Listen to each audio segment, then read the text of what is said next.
கடலூர் மாவட்டத்துல மழை பெய்யும்னு சொன்னாங்க. சரி, மழையில ஜாலியா இருக்கலாமேன்னு தான் கிளம்பி வந்தோம். கொஞ்சம் வேலையும் இருந்தது. ஆனா மழையே பெய்யல. இருட்டிட்டு மட்டும்தான் இருக்கு. இன்னைக்கு வந்து ஒரு சூப்பரான ரெசிபி வீடியோ தான் நம்ம பார்க்க போறோம். இந்த ஊர்ல 150 ரூபாய்க்கு சிக்கன் வாங்கணும். இங்க பாருங்க. சென்னையில எல்லாம் நல்ல ஜெனரஸா போடுவாங்க. அதாவது நிறைய போடுவாங்க. இங்க வந்து இந்த ஈரல் கூட எடை தான். இந்த சிக்கனை நல்லா கழுவி இது தேவையான பொருட்கள் சேர்த்து சூப்பரா வந்து நம்ம சமைக்கலாம். சிக்கனை வந்து நம்ம கொஞ்ச நேரம் ஊற வைக்க போறோம். அதுக்கு சில்லித்தூள், வெறும் சில்லித்தூள் இருக்கும்ல, அதை வந்து 1 டீஸ்பூன் போட்டுக்கலாம். இது வீட்லயே அரைச்ச குழம்பு மிளகாத்தூள். சிக்கன் வந்து எப்படி சமைச்சாலுமே நல்லா தான் இருக்கும். கரம் மசாலா ஏர்டைட் கண்டெய்னர்ல போட்டு வச்சிருக்கோம், எறும்பு வரக்கூடாதுல்ல, அதுக்காக. தேவையான அளவு உப்பு. தாபா ஸ்டைல்ல செய்யற சிக்கன் ரெசிபினால புதினா, இஞ்சி, பூண்டு, சோம்பு, முந்திரி பருப்பு, இது எல்லாத்தையும் வந்து தயிர் ஒரு 10 ரூபா பேக்கெட்னு வச்சுக்கோங்களேன், அதை போட்டு நல்லா அரைச்சிருக்கிறோம். இதை வந்து அப்படியே இதில் ஊற்றிக்கணும் ஃபுல்லாக.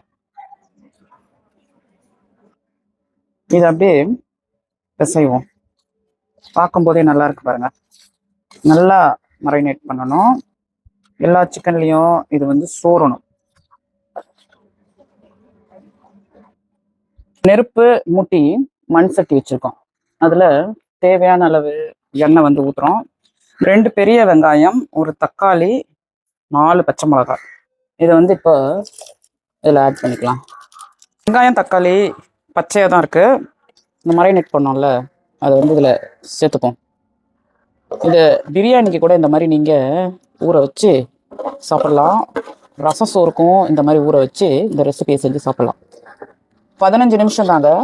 இது வந்து மண் அடுப்பு, நெருப்பு கபகபன்னு எரிய விட்டோம்னா அப்படியே வந்து தயாராகிடும். இந்த மசாலா கரைச்ச தண்ணி. இப்போ நெருப்பு வந்து அணைச்சிட்டோம். அடுப்பில் ஆல்ரெடி கொஞ்சம் தகதகன்னு இருக்கும் பார்த்தீங்களா, அது மட்டும் இருக்கிற நேரத்தில் கொஞ்சமாக இப்படி பிரிஞ்சிருக்கு பார்த்தீங்களா. இந்த ரெசிபி வந்து நான் கஞ்சிக்கு செஞ்சேன்.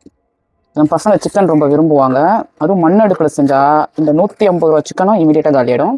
ஏன்னா உடனே வேகுதுல, வெந்து போய் சாஃப்ட் ஆகிடும். இது நீங்கள் குட் ஃப்ரைடேக்கு, பிரியாணிக்கு, சப்பாத்தி, ரோட்டி, நான், ஃபுல்கா, குல்ச்சா, இந்த மாதிரி எல்லாத்துக்குமே ட்ரை பண்ணிவிட்டு எப்படி இருந்ததுன்னு சொல்லுங்கள்.